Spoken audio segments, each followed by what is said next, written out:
Shalom, shalom, bien-aimés dans le Seigneur, c'est votre bien-aimé, le frère Kale Kabasele Badimou, en direct de l'église La Grâce de Dieu, Paris-France.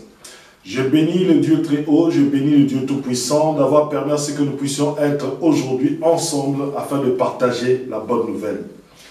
Je bénis encore notre Seigneur Jésus-Christ, lui qui a permis à ce que nous puissions arriver à cette fin d'année, car nous sommes le dimanche 31 décembre 2023, le dernier dimanche de l'année 2023, bien-aimés. Je bénis et je rends grâce à Dieu pour tout ce qui s'est passé en 2023. Il a permis à ce que nous puissions partager la parole de Dieu. Il a permis à ce que nous puissions avoir le souffle de vie. Il nous a gardés, il nous a protégés. Et c'est pour cela que nous devons lui rendre grâce pour ça. Bien-aimés, c'est important de rendre grâce à Dieu, car il nous a protégés. Je bénis encore le Tout-Puissant car il a permis à ce qu'à travers son instrument, beaucoup de vies ont été touchées, beaucoup de vies ont été transformées. C'est là le plus important. Le plus important, ce n'est pas l'instrument. Le plus important, c'est les vies qui sont changées, qui sont touchées. Vous êtes bien au 12 square Gérard Philippe, 78 190 dans la ville de Trappes. L'église La Grâce de Dieu Paris-France. Bien-aimés, rendons grâce à Dieu et prions pour cet instant de la parole. Père éternel, Père tout-puissant, nous te rendons grâce. Nous te disons encore merci car tu es le seul Dieu qui voit, le seul Dieu qui entend, le seul Dieu qui vit par lui-même. Père d'amour, Père de grâce, tu es le maître des temps et des circonstances. C'est toi qui as permis à ce que nous puissions arriver en ce moment, ce jour, le 31 décembre 2023. Père, nous te disons merci pour tout ce que tu as accompli durant toute l'année 2023, à travers cette église, à travers ton serviteur. Père, nous clôturons cette année par cette parole. C'est pour cela que ton Esprit Saint conduise encore ton instrument, utilise-moi puissamment, afin que cette bouche proclame la bonne nouvelle, la bénédiction. Que ton nom soit béni, glorifié Seigneur Jésus-Christ, nous te rendons grâce. Je bénis encore le peuple qui écoutera cette vidéo, qui regardera. Au nom de Jésus-Christ, j'ai ces prières. Amen, amen.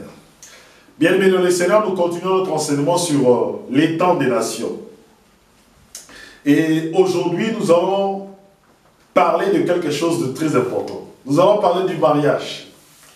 Alléluia. Les gens diront, nous allons parler du mariage du frère Kale. Non, ne vous inquiétez pas. Dès que le mariage sera bon, vous serez les premiers informés. Bien-aimés, nous allons parler d'un mariage aujourd'hui. Vous allez vous poser la question, mes frères, quand nous allons parler de quel mariage? Parce que là, c'est les temps des nations. Je dis oui, c'est les temps des nations. Mais à travers le mariage, Dieu est en train de nous parler comment est-ce qu'il fera entrer les païens dans la lignée d'Abraham. Comment est-ce qu'il fera entrer les païens dans la descendance d'Abraham.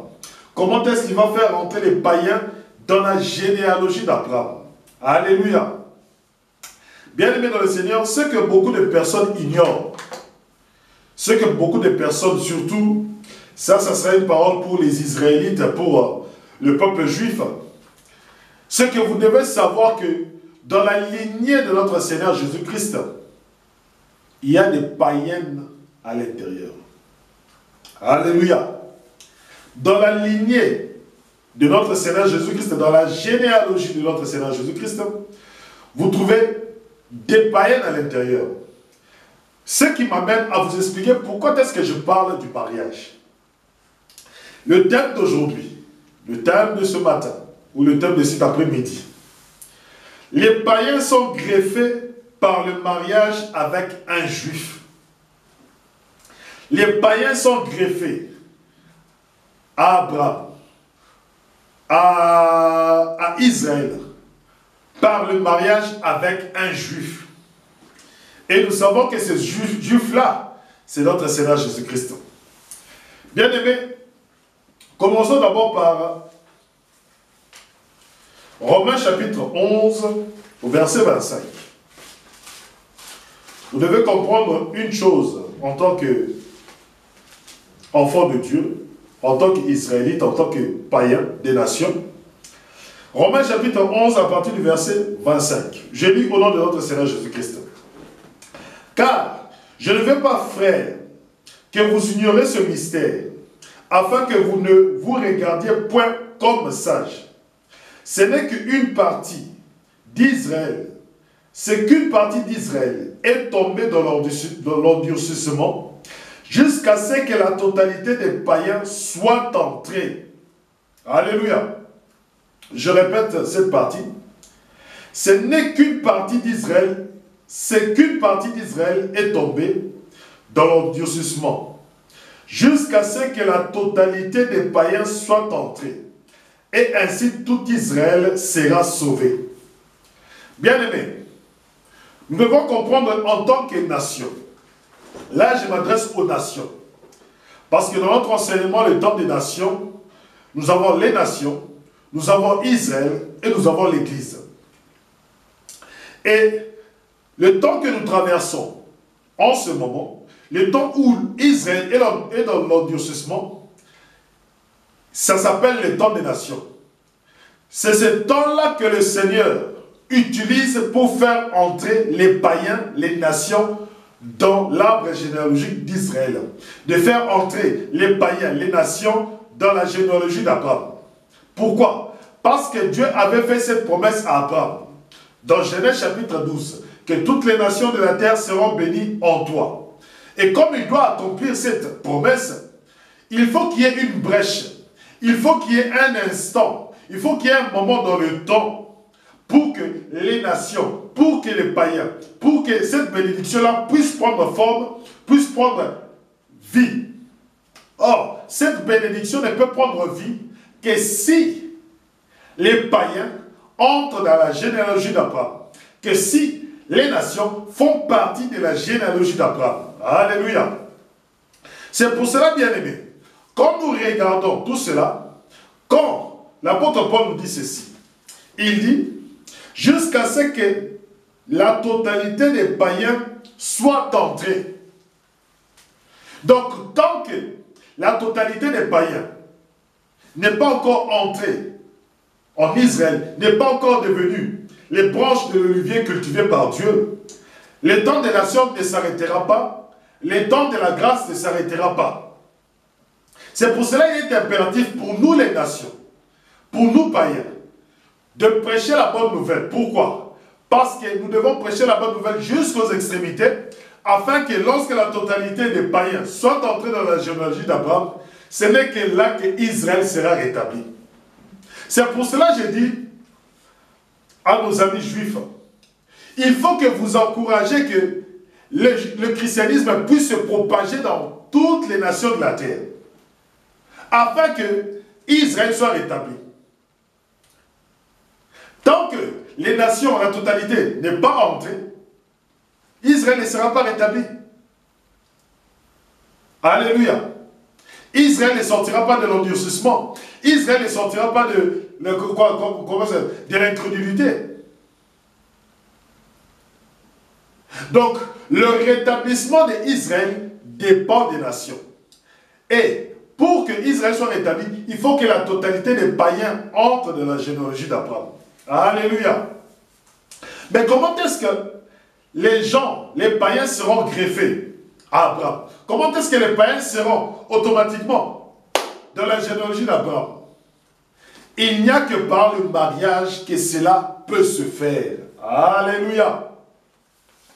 Ce n'est que par le mariage que les païens peuvent être greffés à Abraham. Ce n'est que par le mariage que les nations peuvent être greffées à Abraham. Pour que tu sois greffé à Abraham, tu dois passer par le mariage avec un juif. Ce n'est que ce juif-là, qui est la descendance d'Abraham, qui peut maintenant, par qui tu peux maintenant être greffé à Abraham. Alléluia. Mais, vous allez me dire, frère Calais, il y a une loi de Moïse qui interdit aux Juifs d'épouser des femmes étrangères. Vous avez raison. Réellement, il y a une loi de Moïse, une loi que Dieu a donnée, qui interdit à tout Juif d'épouser une étrangère. C'est-à-dire que d'épouser un non-juif, une non-juif et un non-juif. Deutéronome chapitre 7. À partir du verset 1er. Nous lisons au nom de notre Seigneur Jésus-Christ. Lorsque l'Éternel, ton Dieu, t'aura fait entrer dans le pays dont tu vas prendre possession, des nations nombreuses tomberont devant toi. Les Hittites, les Girgashites, les Amorites, les Cananéens, les Périsites, les Hivites et les Jébuséens. Cette nation plus nombreuse et plus puissante que toi. L'Éternel ton Dieu te les livrera et tu les battras. Tu les dévoueras par anathème. Tu ne concluras pas d'alliance avec elles. Tu ne leur feras pas grâce. Tu ne contracteras pas de mariage avec elles. Tu ne donneras pas ta fille à leur fils, ni ne prendras leur fille pour ton fils. Car ton fils sera détourné de me suivre. Il servira d'autres dieux, et la colère de l'Éternel s'enflammera contre vous, et il t'exterminerait promptement. Mais voici comment vous devrez agir à leur égard. Vous démolirez leur autel, vous briserez leurs stèles, vous couperez leurs pieux sacrés, et vous brûlerez leurs idoles. Car tu es un peuple consacré à l'Éternel ton Dieu. C'est toi que l'Éternel ton Dieu a choisi pour son peuple à lui, parmi toutes les nations qui sont sur la terre. Bien-aimés, vous constatez avec moi, vous avez lu avec moi, que Dieu a interdit le mariage des Juifs avec des étrangers, avec des non-Juifs, avec des non-Juifs. Mais je me suis posé la question. Dieu a interdit le mariage. Mais lorsque nous regardons la généalogie de Jésus-Christ, nous voyons deux étrangères. Nous voyons Tamar et nous voyons Ruth, la Moabite. Mais Dieu a interdit. Comment est-ce que Dieu a interdit quelque chose? Mais Jésus-Christ a des liens avec des païens, ou bien les païens sont entrés dans la généalogie de Jésus-Christ. Regardons d'abord le cas de Tamar, Genèse chapitre 38. Genèse chapitre 38. Mais avant de lire Genèse chapitre 38, l'Éternel a spécifié quelque chose de très important. Pourquoi est-ce qu'il interdisait le mariage qu'un juif ne peut pas épouser une non-juive? Écoutez la raison. Car ton fils serait détourné de me suivre. Il servira d'autres dieux, et la colère de l'Éternel s'enflammerait contre vous, et il t'exterminerait promptement. C'est ça la raison que Dieu a donnée. Parce que le problème avec le peuple juif, c'est quoi? C'est que le peuple juif, lorsqu'ils épousaient une étrangère, surtout les fils, parce que les fils sont ceux qui gardent la doctrine. Les fils sont ceux qui gardent l'enseignement de la famille. Ce sont les fils qui protègent la famille. Ce sont les fils qui protègent les coutumes de la famille. Alléluia. C'est que Dieu a dit aux enfants d'Israël, lorsque vous entrerez à Canaan, n'épousez pas les filles des Cananéens, n'épousez pas les filles des Gérasites, des Jébuséennes, ne les épousez pas, parce qu'ils vous détourneront de moi. Alléluia. Or, lorsque les enfants d'Israël se détourneront de Dieu, automatiquement la colère de Dieu s'enflammerait. Et il détruirait le peuple directement. Regardons le Nombre chapitre 21. Ça, c'est juste un exemple. Nombre chapitre 21. Écoutez ce qui s'est passé.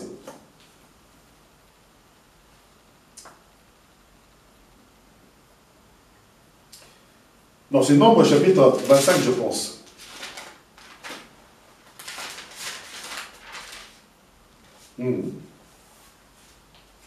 Écoutez, Nombre chapitre 25 à partir du premier verset. Israël s'établit à Chittim. Le peuple se livra à la prostitution avec les filles de Moab. Elles l'invitèrent au sacrifice avec leur Dieu. Le peuple mangea et se prosterna devant leur Dieu. Israël s'étant ainsi commis avec le Baal de Péor, la colère de l'Éternel s'enflamma contre lui. L'Éternel dit à Moïse, prends tous les chefs du peuple, parle-les à la face du soleil, ou bien parle-les à la face du soleil pour l'Éternel, alors la note colère de l'Éternel se détournera d'Israël. Donc vous voyez qu'à chaque fois que le peuple d'Israël épousait les filles étrangères, le peuple d'Israël s'est détourné.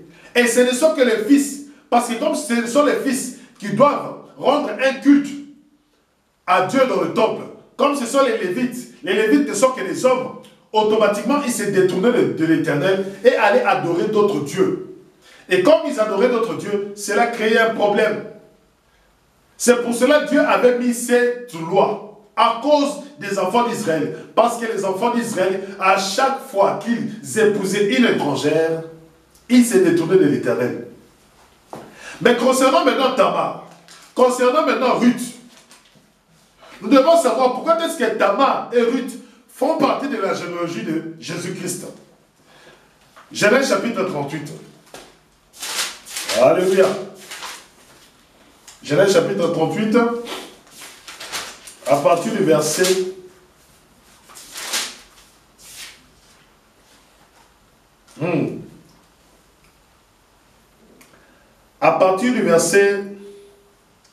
6. Judas prit une femme pour son premier-né, elle se nommait Tamar. Mais elle, premier-né de Judas, depuis à l'Éternel qui lui fit mourir. Alors Judas dit à Onan, va vers la femme de ton frère. Tamar, c'est une étrangère. Parce que Tamar est une fille étrangère. Je continue. Va vers la femme de ton frère. Remplis avec elle ton devoir de beau-frère et assure une postérité à ton frère. Cependant, Onan savait que la postérité ne serait pas la sienne. Et chaque fois qu'il s'unissait à la femme de son frère, il laissait perdre à terre pour ne pas donner une postérité à son frère. Ce qu'il faisait depuis à l'Éternel, qu'il le fit mourir lui aussi. Alors Judas dit à sa belle-fille, Tamar, retourne comme une veuve chez ton père, en attendant que grandisse mon fils Sheila. Il se disait, il ne faut pas que celui-là meure comme ses frères. Tamar s'en retourna donc chez son père. Judas, l'un des enfants de Jacob, l'un des patriarches, c'est-à-dire que les 12 tribus d'Israël, à l'intérieur, l'un des patriarches s'appelle Judas. Judas est parti épouser une étrangère. Et quand il a épousé une étrangère, il a eu 3 fils. Onan et le dernier, Sheila. Il prit pour son aîné, une femme qui s'appelle Tamar, une étrangère aussi. Judas, le premier fils de Judas n'a pas donné de descendance à Tamar. Il mourut.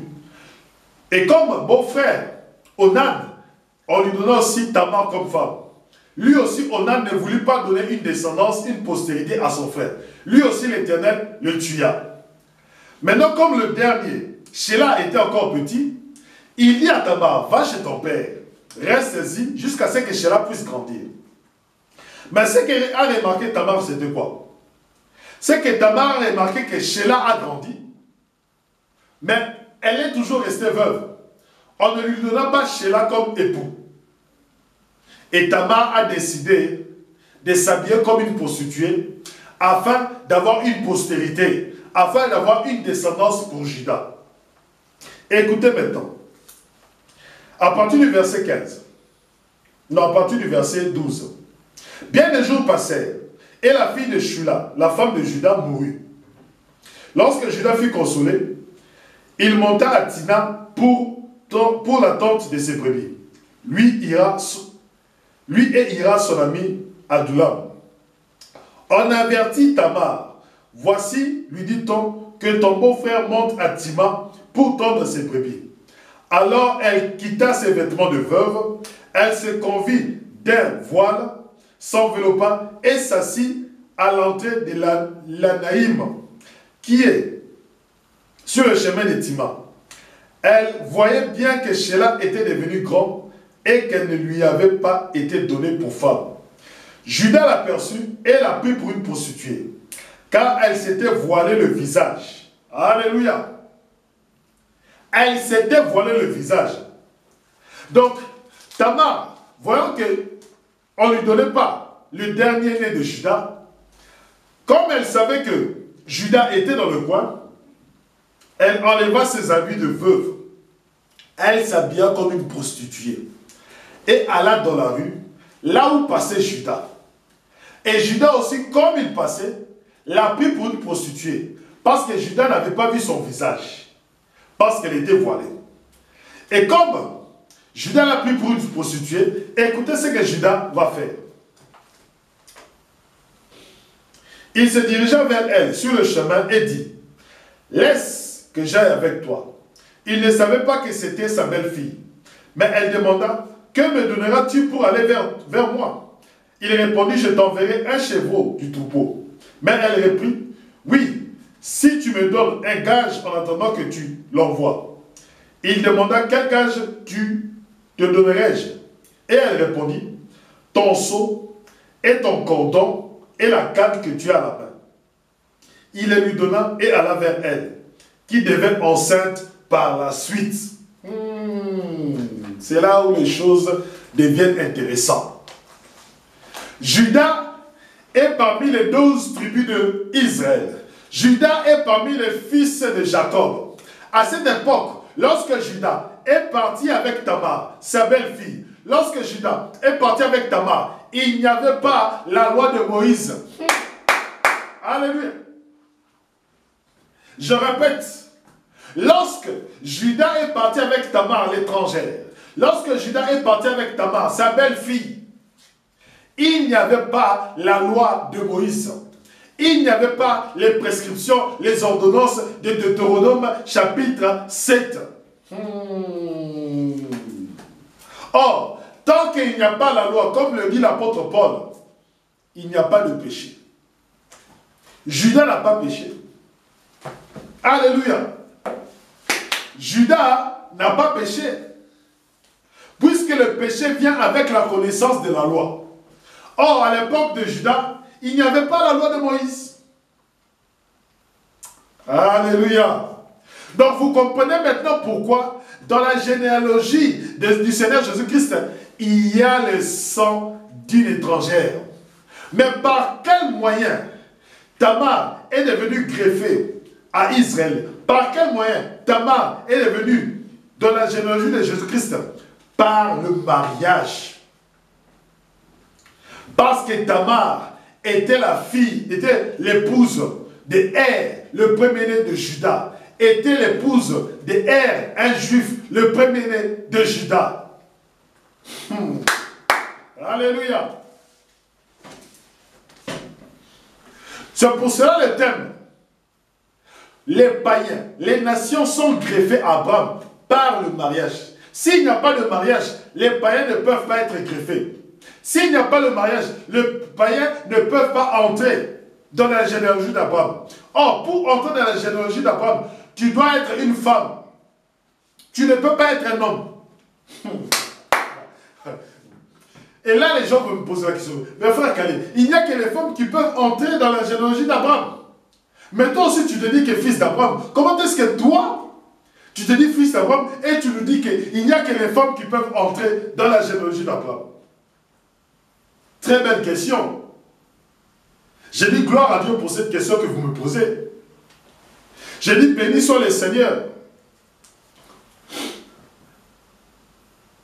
Vous devez comprendre, vous devez savoir que lorsque nous parlons de l'Église, le statut de l'Église vis-à-vis de Christ, Christ est l'époux, l'Église est l'épouse. Alléluia. Christ est l'époux, l'Église est l'épouse. Donc, je peux être un homme, mais le jour où j'accepte Jésus-Christ je deviens l'épouse de Christ. Donc, je suis attaché par l'alliance du mariage avec Christ. Tout en étant homme. C'est pour cela, l'apôtre Paul dit, il n'y a plus ni juif, ni femme, ni homme. Il n'y a que Christ.